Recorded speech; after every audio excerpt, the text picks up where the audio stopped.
the power of power. So, what is power? I imagine power for this project in the sense of energy. Power, energy, is a requirement for any city or human survival. Energy can come in the form of nutrients like plants, meat, water, natural capital like oil, gold, or lithium, human labor, creativity, etc. And without these, we can't survive.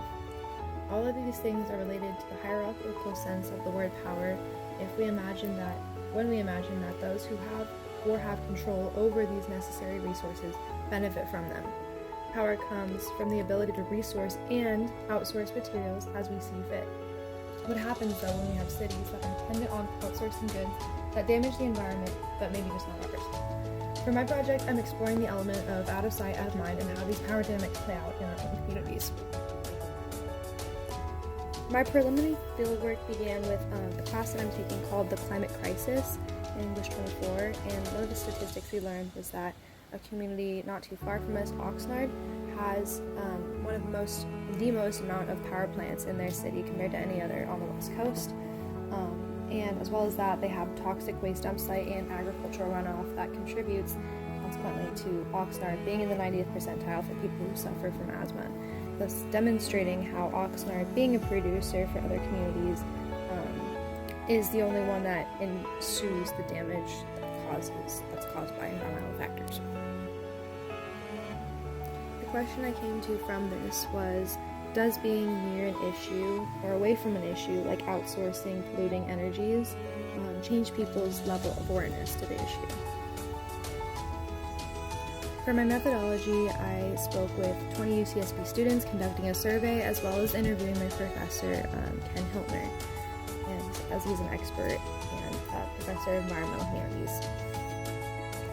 So for my survey, I surveyed 20 UCSB students and I asked them two different questions.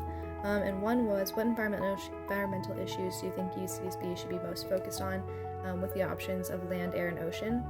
And the second was, do you know where UCSB sources their power from? And so for the first question, 95% of people said ocean, and one person, so one of the 20, said land or ocean. And I think that definitely has to do with the fact that we're a community on the sea, so the things that we focus on, things that we're around, have to do with the beach itself. And the next part, so nobody actually knew, none of the people knew where water or electricity was sourced from.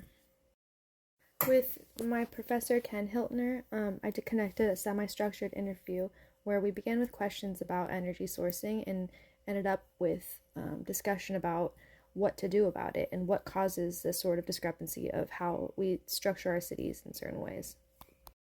Yeah, right. So if that power plant would have been built at Oxnard, some of that electricity would have come up here. Okay. And, that's the problem. I mean, that's the justice problem. I mean, you would never even imagine building a plant like that in Montecito. Right. So it's always and it's always sold to those communities, or often sold to those communities, as it will be a great economic boon. So you want more jobs, more money in the area. We're going to do all this new construction. It's all going to be great. Mm-hmm. All that might be true, but it's just sold to the communities where that would make a difference, because no one's going to say we want more jobs in Montecito.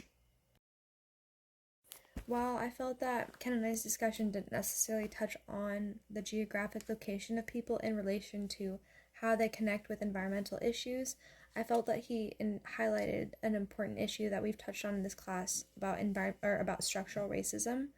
The American Medical Association defines structural racism as referring to the totality of ways in which societies foster racial discrimination through mutually reinforcing systems of housing, education, employment, earnings, benefit, credit, media, healthcare, and criminal justice. These patterns and practices in turn reinforce discriminatory beliefs, values, and distribution of resources, according to Zinzi Bailey. I felt that this touched on what Ken was talking about in terms of how wealth plays a role in how societies and systems are structured. I also noticed that this term connected to a term that was taught in one of his classes about the term environmental racism.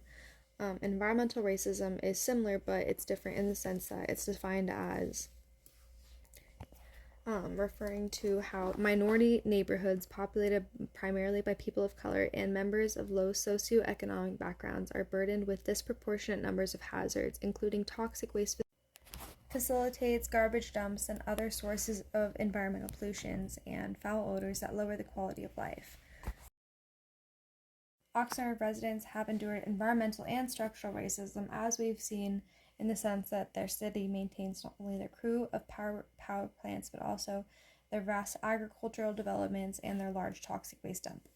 I feel that my takeaway or delivery would be that our geographic proximity or familiarity to the social structures which either advantage or disadvantage our communities impact our awareness of them. In other words, out of sight, out of mind. We might not necessarily think about where our energy comes from if it isn't causing us to become ill or isn't visible from our public land and streets. Perhaps considering the environmental and structural elements of our cities can become a tool that we use to measure inequality. By understanding the connection we ourselves have to the resources which directly support our everyday lives, maybe then we can counteract unintentional negligence that's created out of this out of sight, out of mind mentality.